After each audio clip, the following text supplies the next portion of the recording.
Hello, and welcome to episode 117 of the Human Restoration Project podcast. My name is Nick Covington, and I'm the creative director here at the Human Restoration Project.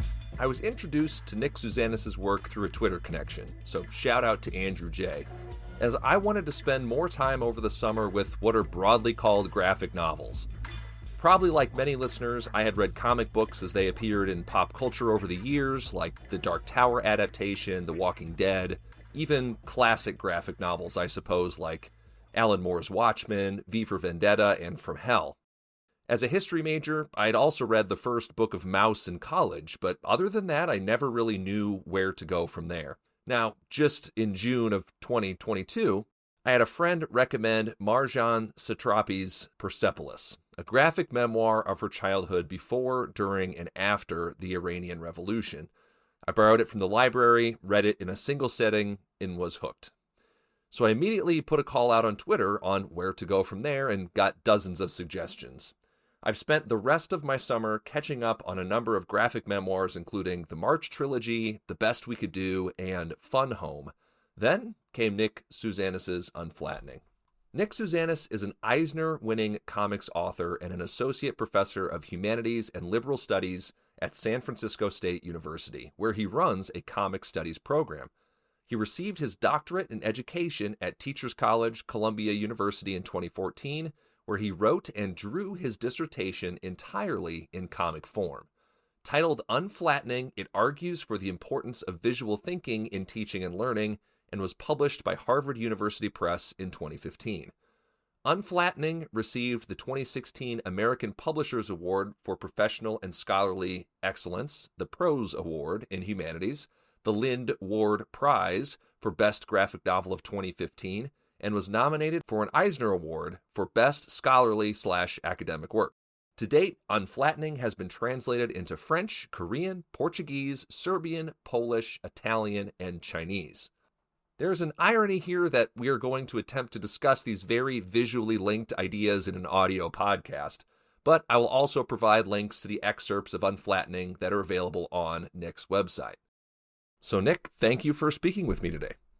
Yeah, so I'm Nick Sousanis, and I run a comics program at San Francisco State, and as pointed out, I wrote and drew my dissertation entirely in comics form, and then it was subsequently published as Unflattening, which I guess is a graphic novel, though it's not a novel in any sort of way. So these words are all a little complicated. But I'll say I was a comics maker as a kid, and I read comics. I'm certainly somebody who could attest to the learning to read strengths of comics. Like I read very early, and I think reading comics definitely helped that. And I see it in my daughter, who's was a very early reader as I read comics to her. So I was really into comics as a kid, and then I made my own superhero comic through junior high and high school. But when I got to undergrad comics is not a thing to do. Like, it's not like if you wanted to do intellectual things, it didn't exist, number one. And even if it did, I wouldn't have thought about it as an intellectual thing. And I wanted to do those kinds of things. So I studied mathematics, and I was always making comics in the background. And it's not till quite a bit later, I was still reading them and still sort of making them, but not much finished for a long time. But I was in Detroit. I'm from rural Michigan, but I was in Detroit for about a decade, and I ran an arts and cultural magazine and wrote about art. And I got invited to be in an art show around the 2004 presidential election, and I only had a couple days to do it. And so I was like, oh, I'll make a comic. So I made this sort of short comic as essay. And then right after the election, there was a second show. So there's like, well, I got 4 days to do it again. So I made a second one. And those two pieces really like set the tone for my return to comics in a quite different way than I had as a kid. And shortly after that, we put on an exhibition of art and games. And a buddy of mine said, why don't you do the essay as a comic book? So I was like, okay. So I did this long form comic on the history of games, philosophy of games, how games work. It was really involved study of games. And having finished that, it really set the stage for what I could do. And at the time I was teaching at the university, and I was teaching. I had a master's in interdisciplinary studies in math and art, and I taught a public speaking class at the university, which I really loved, and I taught a little bit of writing, but mostly the public speaking class. And I thought, being an adjunct is not a really sustainable career, but I love being in education. I'm the child of a physics teacher and tennis coach, and my mom is a naturalist, environmental studies teacher. So I'm the child of educators, and I done all these educational things. I was a tennis pro, so I made my living teaching tennis for most of my young adult to middle adult life. So I was seeing all the stuff I was doing as educational, but not in the sort of traditional sense. So I decided I might as well get my doctorate because I like doing these things. And the comics that I was making, I saw them sort of come together and bring the stuff that I'd love to do with the stuff I cared about educationally, and that all could all come together. So I sort of stumbled into Columbia Teachers College education program. A friend back home knew somebody there, and they said they are interested in people doing curious things. And I was like, I'm doing curious things. So I showed some potential advisors the kind of comics I did, and they seemed intrigued, and I applied and I got in. So I came, this is a question I get a lot. Like, did you have a lot of trouble getting your dissertation approved? Because, and the truth is, I didn't know it was a big deal. I had no idea. I just thought because of things like you'd mentioned, like Mouse and Persepolis had already been out. I kind of thought that the argument for comics as intellectual and educational had been long won. Scott McCloud's Understanding Comics had been out a long time at that point. But it's not really till I got into it that I realized that there was still a lot of barriers to break down. So my work, I knew I was going to do comics for my work, but I didn't know that the comics were going to argue for themselves. That became more apparent as I got into it and realized that I had to champion, at least I felt I had to champion that comics belonged here, and that comics should just be one of the many options people could use to do their thinking. Would you mind unpacking a little bit more of, like, you Sure. just said letting the comics speak for themselves when you were talking about that? What do you mean by that? Like, you were expecting to have a lot more pushback, or? I get this question a lot, that people expected that I had a big fight to make the work happen. Right. And I don't know if because I hit the right time in history, because I was an older student, or because I was just too naive to know that it was a big deal. I was just doing it. I was like, this is what I want to do, and I'm going to do it. And I had a bunch of very senior professors, so they didn't have much to lose. They didn't have much knowledge necessarily of what I was doing, but they didn't, they were intrigued and supportive in those ways. So, I think a lot of times you see projects like this in the past where you would do the thing, but then you'd have to write a text thing to explain why you did the thing. Mm-hmm. And that was really important to me, that I didn't do that. I don't think I said this before, but I think the comics speak for themselves. Like, this is a legitimate form of scholarship, and it's a legitimate form of meaning making. And in fact, there's things I can do with comics that I can't do purely text. So very much, my work is an argument for itself, and things sort of like it, right? That it doesn't need that other layer of explainer. Now, obviously, comics are a little bit, if I was doing performative dance, that might take, comics still have words in them. They can still have notes. They can still have these things that we recognize. So in some ways, they're not that big a leap to make from what you might have thought of as scholarship before. But they still are. People are still either intimidated or dismissive of pictures, and can do a lot. They're really complicated. It's a lot harder. If I was writing my dissertation, it would have been a lot faster. Oh, I bet, yeah. Especially if anybody has read Unflattening, or if you check out the excerpts, yeah, I think you'll see that is self-evident. It really is something to say the pictures by themselves, the images, the visual by themselves, maybe requires some of the context to help provide it some context. But then the words by themselves need the visuals perhaps to imply the deeper meaning. And so it really is just the marriage of both of those factors, and especially in the way that you use them to literally think out of the box. I think a lot of us, when we think of comic books or graphic novels, think of the squares on the page. And I think you've kind of really opened up that, just to use it as a visual space, like you said, for meaning making and to do your thinking on the page. And, you know, you write a lot in Unflattening too, just about like that physical process, the connection of the physicality of the pen and the paper and constructing the meaning as you go through that. Yeah, I mean, I think you said it really well.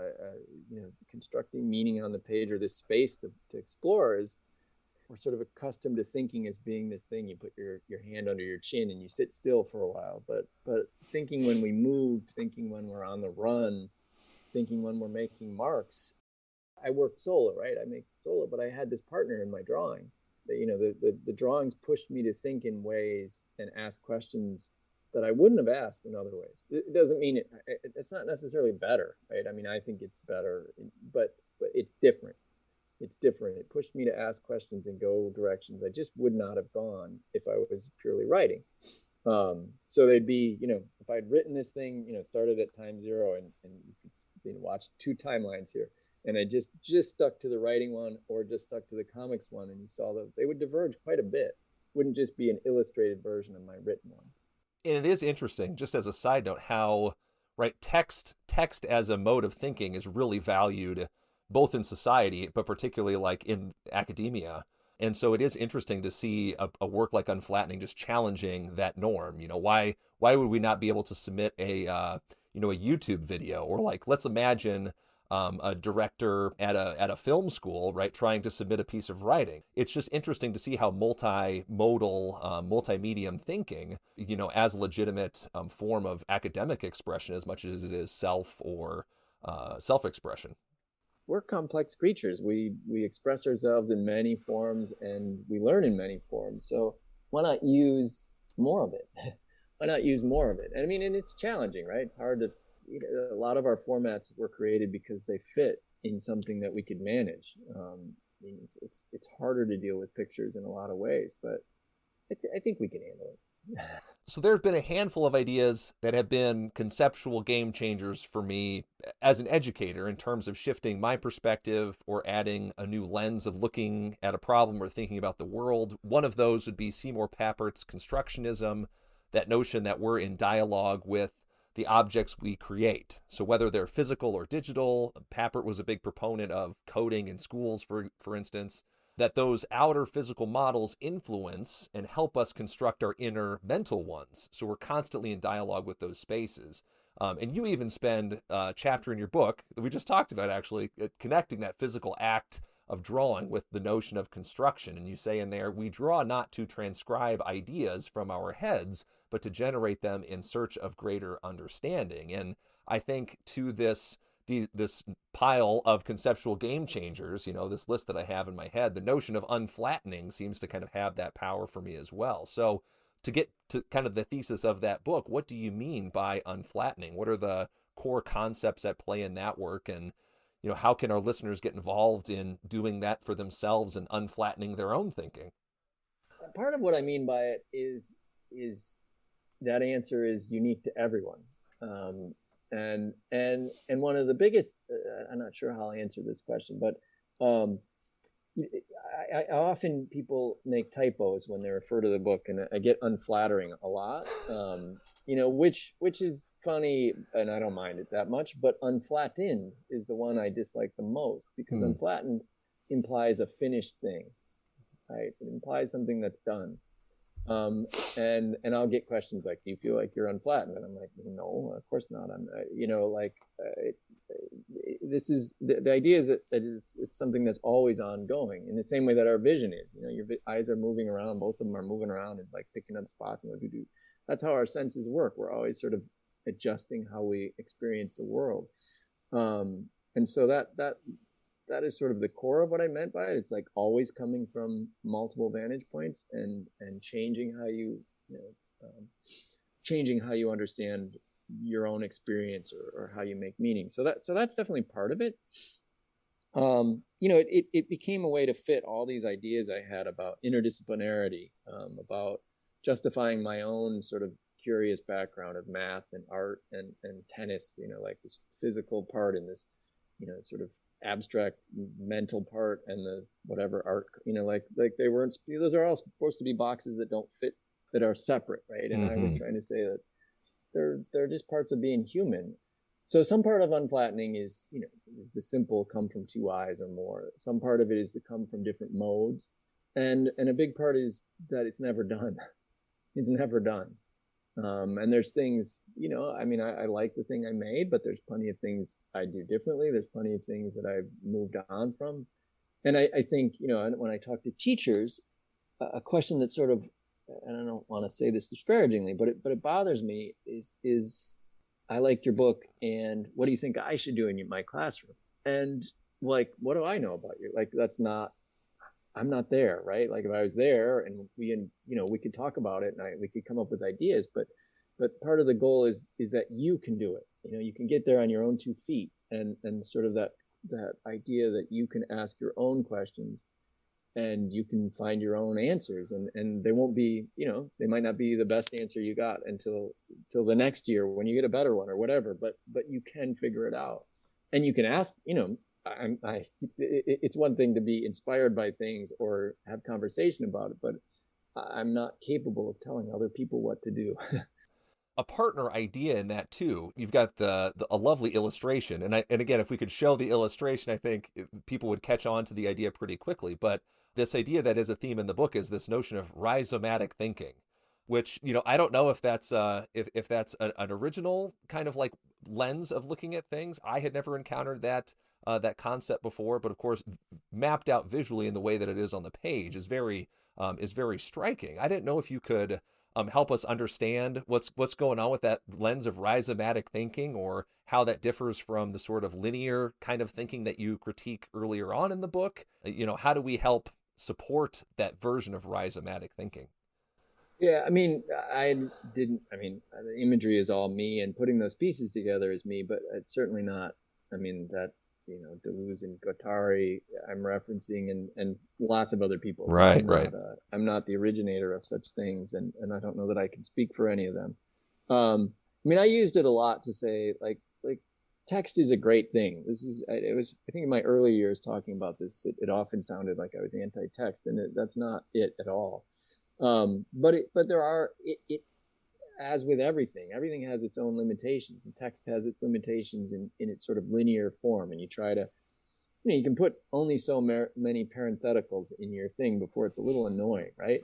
But like images allow parentheticals and that sort of branching that a rhizome does. So a rhizome is something, unlike a tree, which has a trunk and then it splits off into the roots.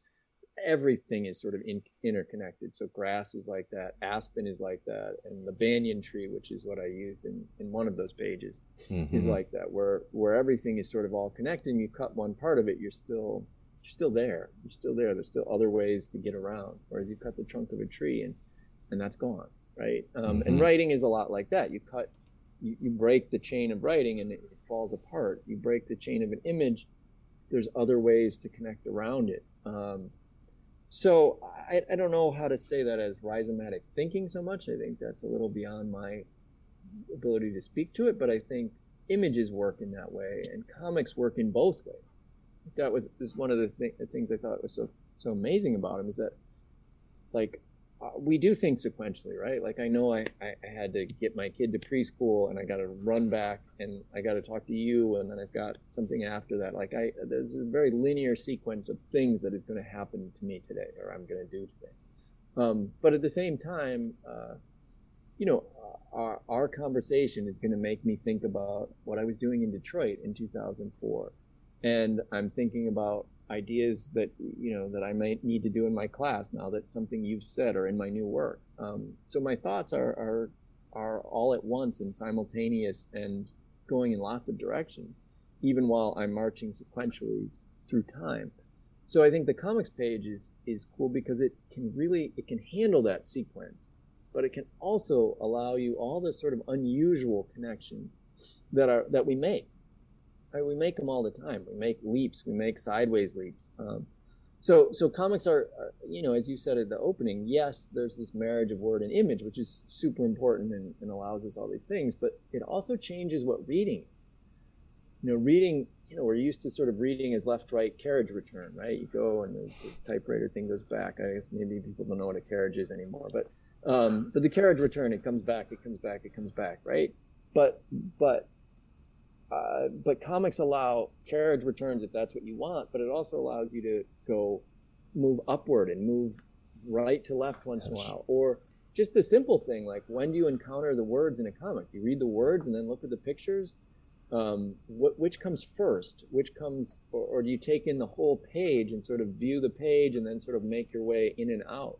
So the whole hierarchy of reading is sort of cut up a little bit in comics and allows for these different possibilities, which to me is one of them. I really thrive on trying to push what reading flow looks like, and even more so in my new work, because it's,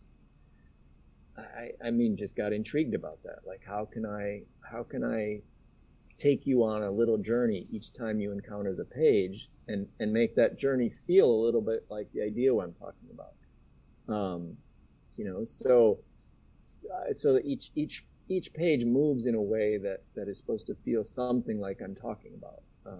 And that adds another layer of I'm able to convey another layer of meaning, even while the pictures are saying something, the images are saying something. There's just a lot coming together.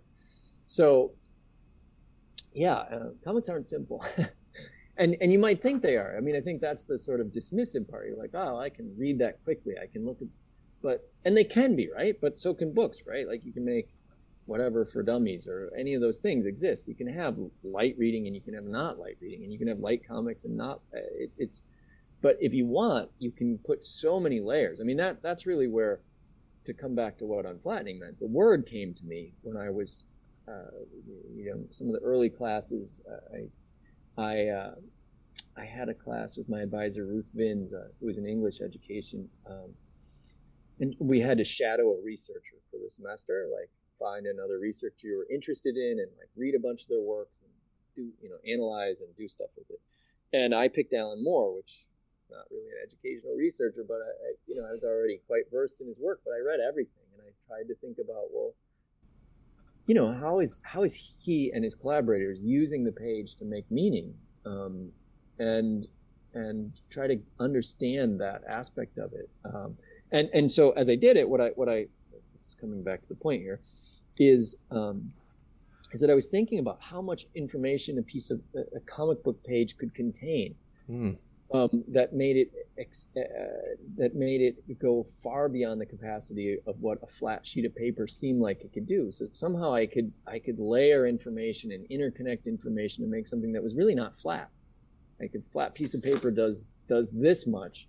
A comic book page, with all of its images interacting, its composition interacting, its words and pictures interacting, all of a sudden this thing was really expansive.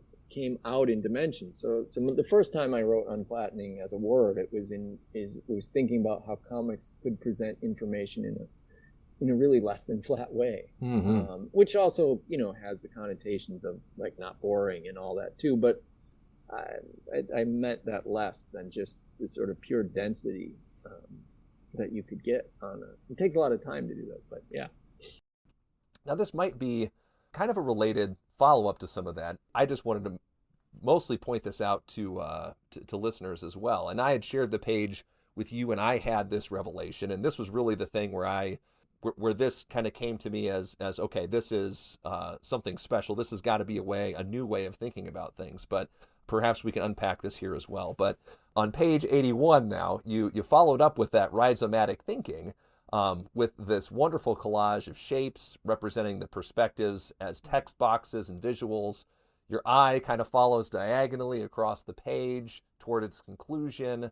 A human figure stands on these swirling waves, geometric shapes, and the knotted strands, representing the intertwining of thought. And the text boxes read, you reference Ruth Bernstein, found that scientists versed in the arts possess a distinct advantage in making discoveries. So equipped, they are able to see from other sides, play, make connections, and look at problems in expansive ways. Finally, the bottom text of the page reads, "To prepare good thinkers, we need to cultivate good seers or seers."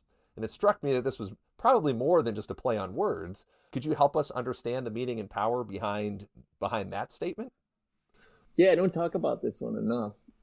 I mean, this is on this surface level, and that's what Ruth Bernstein's study discovered. Is that scientists versed in the arts. So this goes back to C.P. Snow's. What is C.P. Snow's? Where I quoted in here at least once. The two cultures. C.P. Snow's The Two Cultures, which is sort of the humanities and the sciences.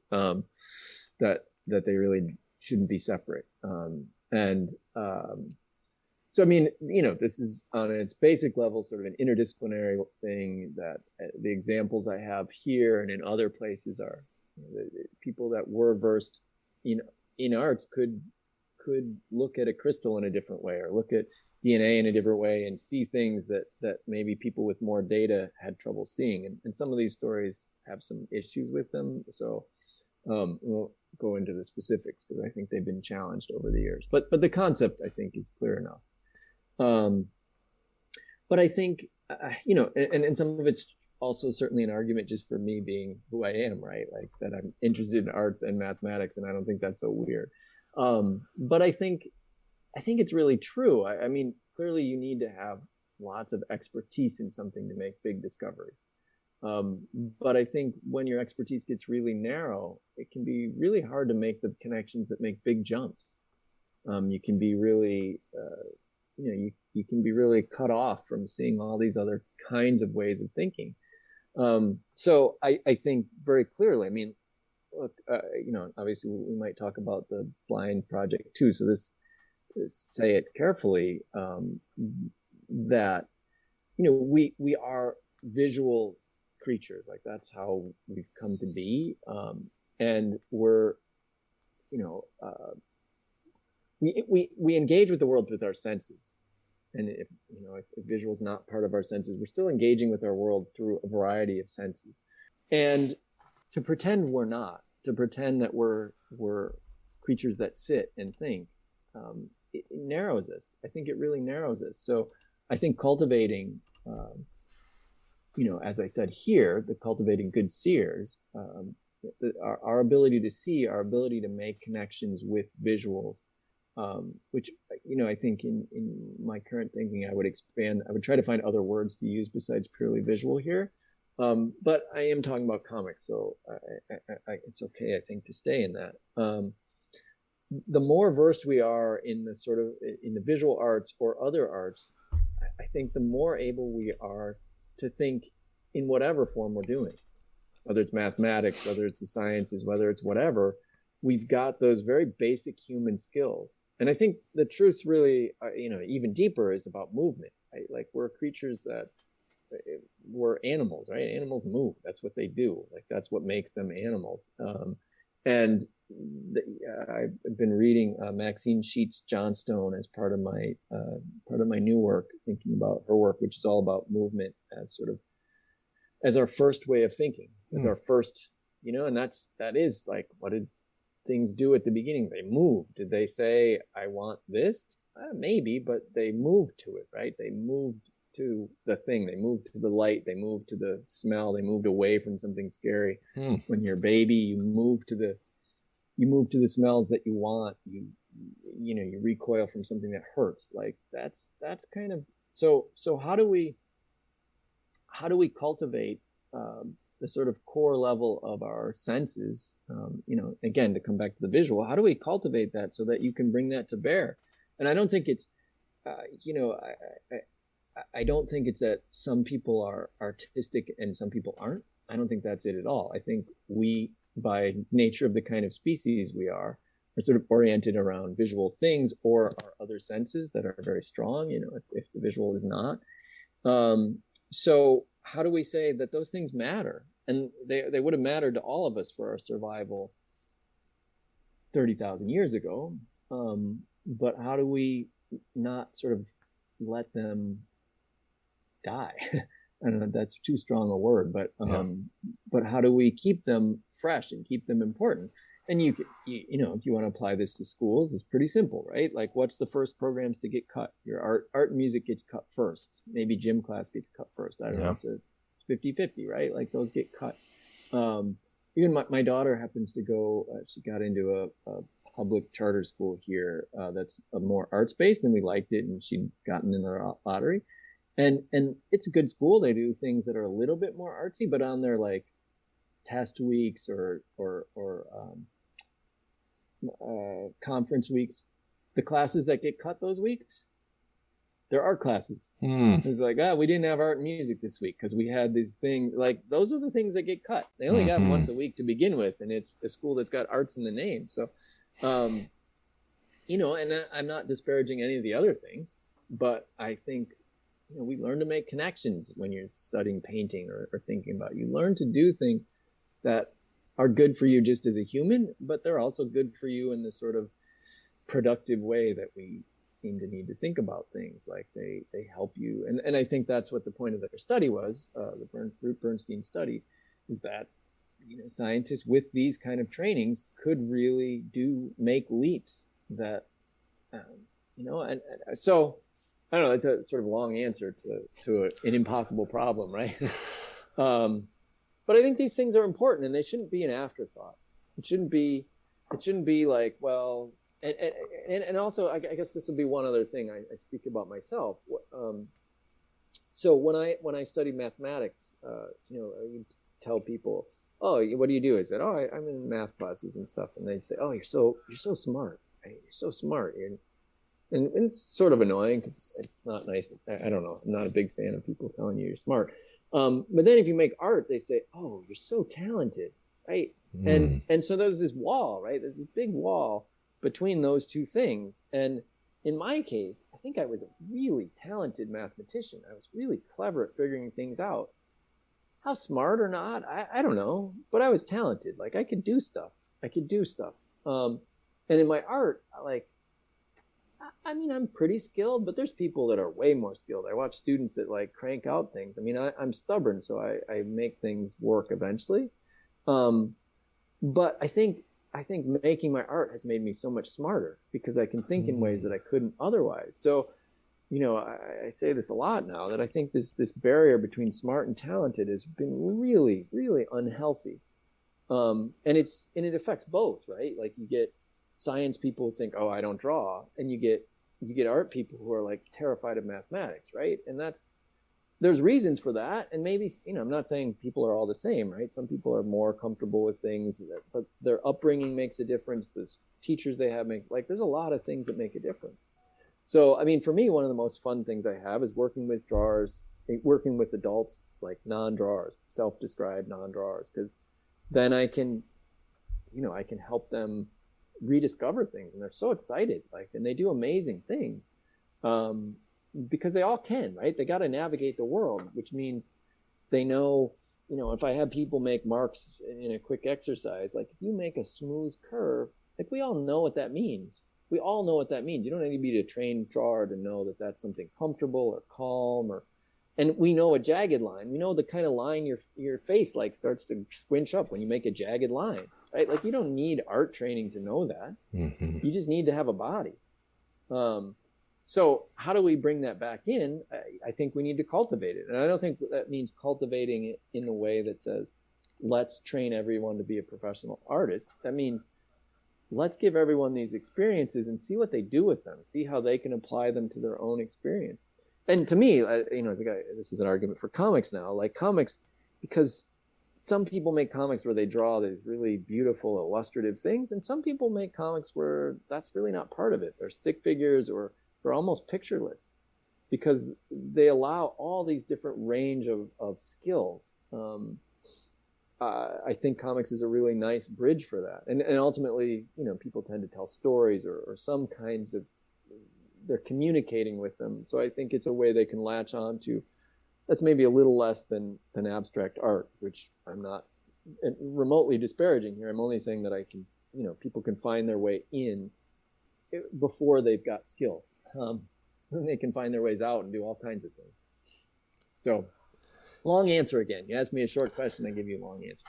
What you're speaking to is like, from an educational systems lens, has to be like a paradigm shift in the way that we view expertise or success in those ventures, right? The reason why people would say apply some value towards not just mathematical thinking, but like the process of maybe answering math problems, or however we tend to view those particular things, or art as being viewed in a particular way instead of being viewed in that interdisciplinary way, to see how they can complement each other and how they can support and strengthen each other, instead of being, non-overlapping magisteria where someone specializes early in math and they don't touch those other domains, and not seeing how those things can reinforce each other. And what struck out to me, to bring it back to that word seer, is less about like a sighted person as being someone who has foresight or insight into those issues. To prepare good thinkers, we need to cultivate good seers.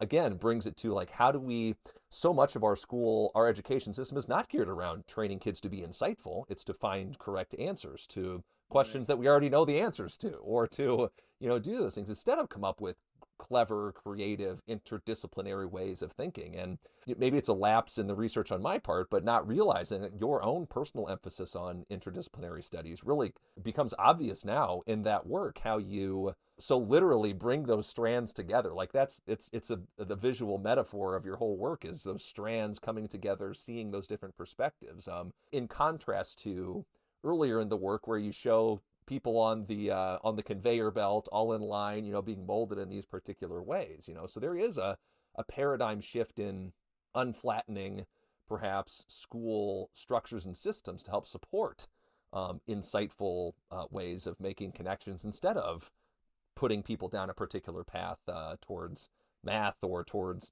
English, or towards any of these other things. So to bring things around, you had mentioned the blind accessibility part of that, and that struck out to me, not just because it's the first part of your website, so it's the first thing that you see when you get on there, and immediately that concept just jumped out to me. But at Human Restoration Project, we're designing this interdisciplinary curriculum for our partners in Poland right now, and even though each lesson has primarily an interdisciplinary lens, we're including disciplinary extensions, so that way you might teach an interdisciplinary lesson in a particular context, but then go into a disciplinary context, say in math or science or social studies or language arts or physical education. And as one of the art extensions for a lesson called From Empathy to Action, I included some directions to using the link to your blind accessible comics as a resource, redesign or remix existing art pieces to improve accessibility to art and culture for a range of impairments and disabilities. To really have people think about the access to either physical art spaces or visual art spaces, et cetera, in different ways. And as an example, on your website, you've linked to a completely transcribed box-for-box version of Watchmen that is intended for screen readers, and it is awesome. I never knew such a thing existed. So I didn't know if you could discuss how did you arrive at that work? What is the motivation or the inspiration to make comics in particular more accessible, and what progress has been made in that area? It's only first on my website because I don't blog much these days. But it's been a big thing we've been working on for a while. So I didn't say this in my sort of secret origin part, but a big part of why I made comics was I love them, obviously, but it was that all the sort of big ideas that I like to wrestle with, I felt like I really liked what went on in academia in the sort of thinking way, but I really didn't like how exclusive it tended to feel, like you had to have the specialized language to be in it. And I didn't think it was that people weren't smart enough. It was that they just didn't have that vocabulary. And, it's hard. If you don't have the vocabulary, you can't be part of the conversation. So I thought comics allowed me to sort of transcend that and make complicated things accessible and bring people in. And my particular way of doing it is I never really tell you what I'm doing. Like I don't identify, it's all metaphor. So I strip out, like, you think this is a book about education, and I agree with you, but the word school or education or teaching, they don't appear at all. The word interdisciplinary doesn't appear. None of those terms that you would use are in here. So people interpret it in all kinds of ways, which is occasionally scary, but mostly that's what I wanted.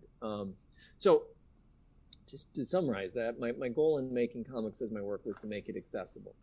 And I think it's been quite successful in that, except it's left out one audience in which it's completely inaccessible, like not even a little bit accessible. And I certainly, and my work is even worse in that it's all about the visual too. So not only is it difficult to translate, it's also, because there's no story either, right? There's no simple way to summarize it. It's also all about visual metaphors, which I know are metaphors, and I know that, you know, that they're drawn, so then they become more concrete. So it's a tricky thing. So I was aware of much of this when I was doing it, but yeah, you can only figure out so many things at once, right? You can't master it all. So so it's on my mind, and I would periodically, there's a comic for blind readers called Shape Reader. It's a tactile thing. It's listed on my list of resources. That came out, I think, while I was still in the dissertation thing. And I would collect these things. Originally, that's the education part of my website started as a wiki for my classes, and then I just put it on my site because it just grew so much, and it's too many things to maintain. And then it got big enough that it was sort of its own page. Like there was a number of things. And when I got hired here at San Francisco State, I happened to get hired at the same time as another professor, Ting, who's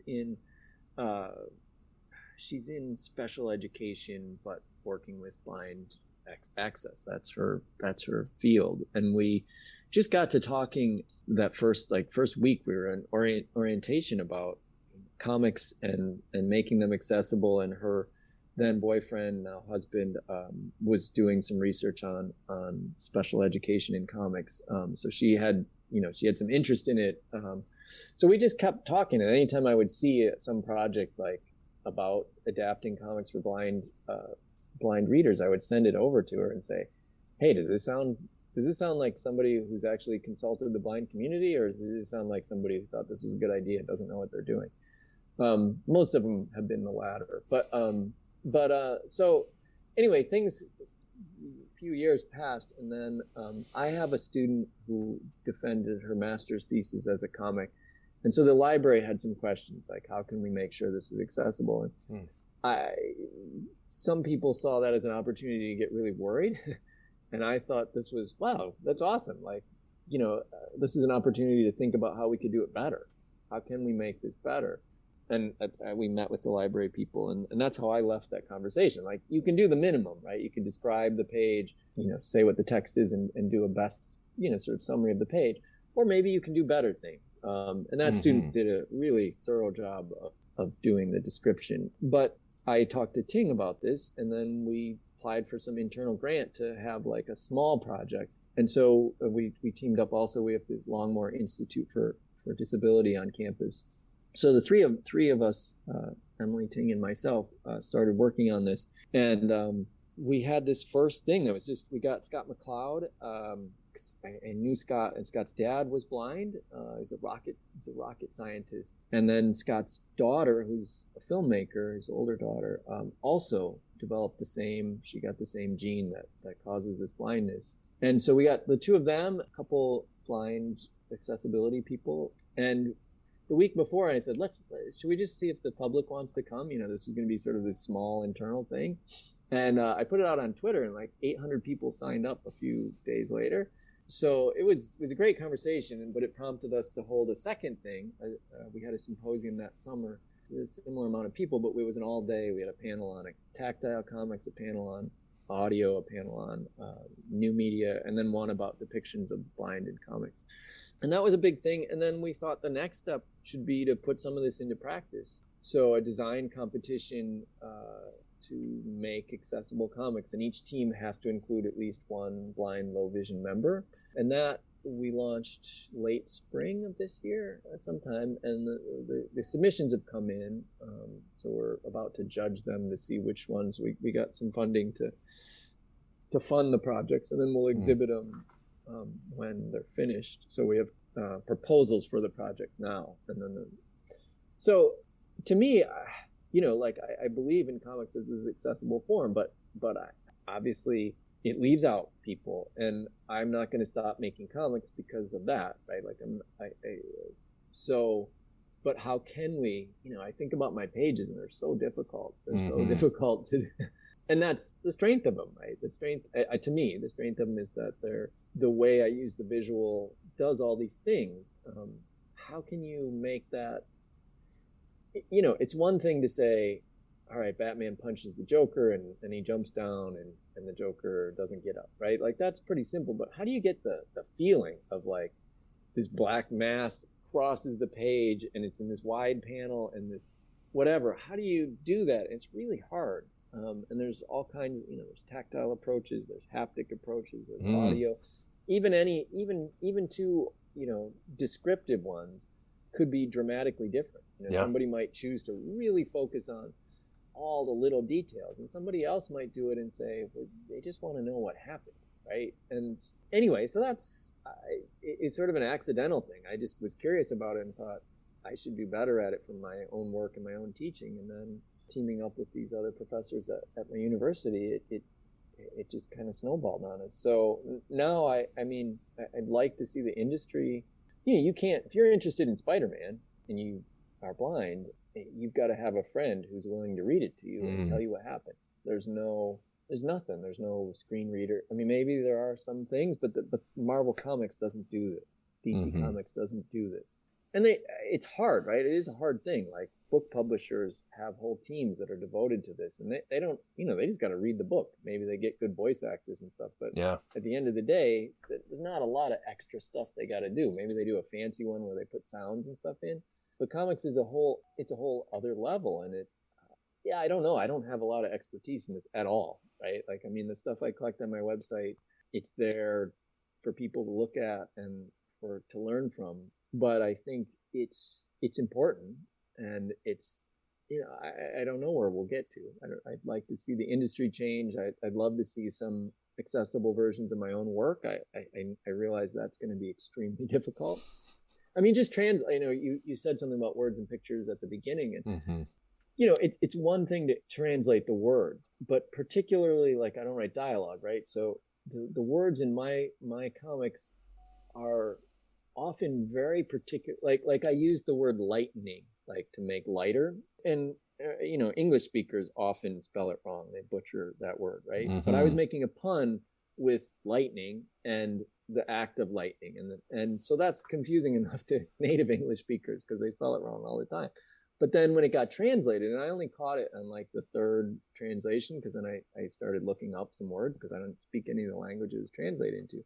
They translated the word incorrect, so understandably they got the word wrong, right? They got the word wrong. And so I realized that it's like translating poetry, because the words are so specific to how they interplay with the image. It's not enough to get the word a correct synonym for the word. It's got to be the word that connotes the same meaning as the word you use. So it's a challenge, right? It's a real challenge. And accessible comics is a bigger challenge than translation.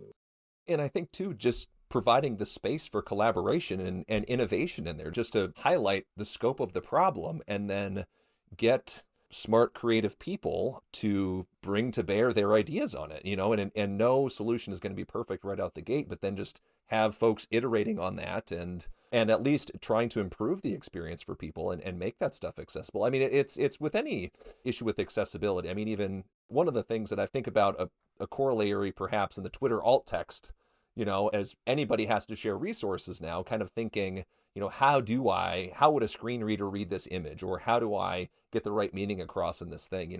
Hopefully it just helps prompt more people to think about how they can make their, those intellectual spaces more accessible for not just for, visually impaired folks, but also for people with other disabilities or issues with accessibility too. Since we first had these conversations about the project, I've done the alt text for all my posts, and it's work, right? Like, it's not, I'm like, oh, this is cool, I just want to share it, and then I'm like, oh shoot, I gotta. But I always do it now. Yeah. And I signed up for alt text reminders, so 3 or 4 times in the last year and a half that I forgot, and I get this note that says you forgot. I'm like, oh crap, and I delete it. But I don't see a lot of it yet. And maybe at least not in comics, maybe in other spaces. NASA just rocked it last week with their descriptions were amazing. Yeah, with the James Webb images they released. Yeah, oh yeah, you got to get the James Webb you got to get the intern or whoever, the social media person to do the transcribe unflattening for you. Yeah, well, I'd love to see it. I mean, I'd love the And I'll just say one more thing about the project. We had that first or second symposium, I can't remember. I kind of thought I would walk away from it saying, oh, I know what I want to do with my work. Like, here's how I'll make it accessible. Mm-hmm. But what I left with is like, no, there's a lot of ways. Like there's people in this community already. They know this, like one size fits all is not the right, because there's, people who are born blind at birth. There's people who were blind much later in life, and they may want different things. There's people who are comfortable with tactile. There's people who don't do any of it. Mm-hmm. So there is no like, I'm going to just make this thing and it's going to work for everyone, because it's more complicated than that. So it's a big issue. But we got smart people. We can do things. Yeah. And do I understand right that I think I saw videos of the symposium on YouTube? Is that correct? It's all up. Yeah, everything we've done is so through my website. There's links to it. It's on the education tab of my site. Just wrapping up here, what's kind of your next big project? What are you working on? How can listeners learn more about you and your work? Where can they find you in online spaces? Well, I've been very slowly working on the follow-up to Unflattening, which is, I don't know that you can have a sequel to a philosophical comic book that was a dissertation, but I think if you did, it's this.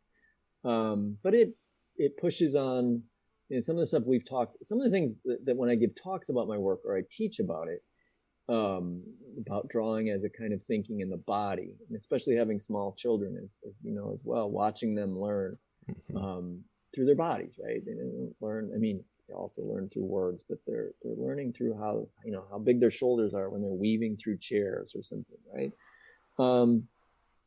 So this one, it took me a long time to sort of. I knew what I wanted to do pretty early on, but it took me a while to figure out the thing that made it my work and not just sort of an academic look at these things. And the goal of it is to really look back at what we are, what made us what we are both in growing, but as a species and as and then look at what thinking is from that perspective.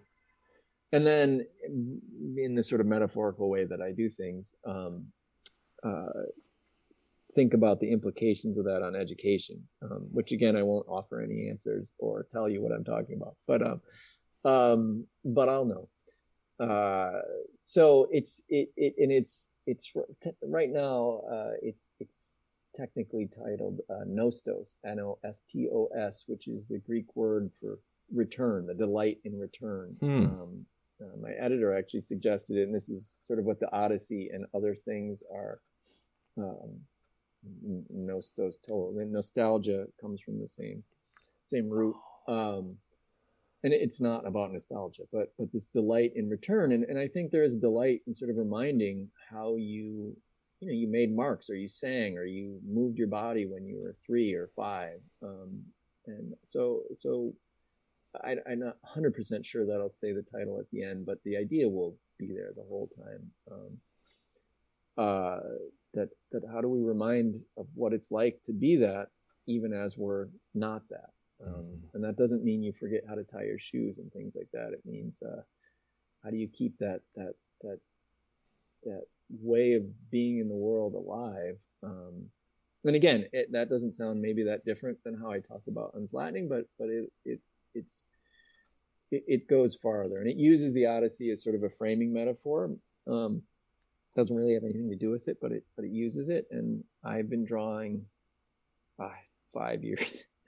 I've drawn I've got 3 chapters in 5 years. So I've had very small children and a pandemic. So my time to work is it's hard. It's a much harder book research wise. I spent 2 years drawing what a not yet born baby and the first year or so of their lives would be like, which drawing babies is, I probably drew several hundred pictures of babies, and that's hard. And just I had to teach myself all these fields that I don't know. I mean, I had children, but I don't know, all the things about pendulum walking, like how you learned it. Like I might have witnessed it, but I now do, right? I now know how your lungs switch on when you're born. I'll forget it soon, but I spent a lot of time learning those things. So it's a lot of fun to teach myself all this stuff, but it's each page has dozens to possibly 100 sources to like wrestle with before I can draw anything. And then I gotta wrestle with all the visual sources. So very slowly I am making my way through it, but I'm thrilled with it. And I often show my sketches and working things, if you happen to follow me on Twitter, often late at night. So you stay up late at night, you can see them. And I hashtag them with Nostos and Unflattening too, so that I can keep track of them when I need them for my remembering what I did in the last 10 years after I'm done. And then my website, occasionally I post bits of it, but that's a more permanent record of it. So somehow I feel like I don't share it on my website as much as things like Twitter, because people see it or they don't, and I don't care. No, that's awesome. Well, Nick, honestly, it's a delight. I mean, your work is wonderful. I'd encourage all the listeners to check out both your Twitter handle, your website. I'll reference those things, as well as your work in Unflattening. Just incredible perspective changing, a consciousness raising work. If there's still some time in the summer for listeners to get that and read it before school starts, it could really just help kind of blend those perspectives and bring that interdisciplinary mindset to the work ahead of all of us in the fall. So, Nick, thanks for. Can I add one thing? Yeah, of course. The education part of my website, I have all my drawn syllabi and everything I do in my classes, including all the activities, including my opening exercise. So I've documented, not all of it because I can't keep up with it, but I've documented a lot of what I do, and it's there for people to use. So I throw that out there to say, if you want to see what it looks like in my classroom, it's all there, and people are free to, it's there. I put it out publicly so you can have it. That's it. Yeah, I've seen those syllabi, and they're incredible. So yes, definitely check those out. It's fun, and it's an interesting thing. Like, I get students to do things like sketch note, that is to sort of draw notes, but I think when I do it myself, that not impresses in a like, wow, that's impressive, but like it makes it clear that this is important from the first thing, and it's a better way for me to see what the class is going to be, and for them to see, and then for them to find their own way. So I'd like to do even more of that kind of drawing my classwork, but anyway, it's all there for people to have. Well, Nick, thank you very much. Yeah, thanks so much.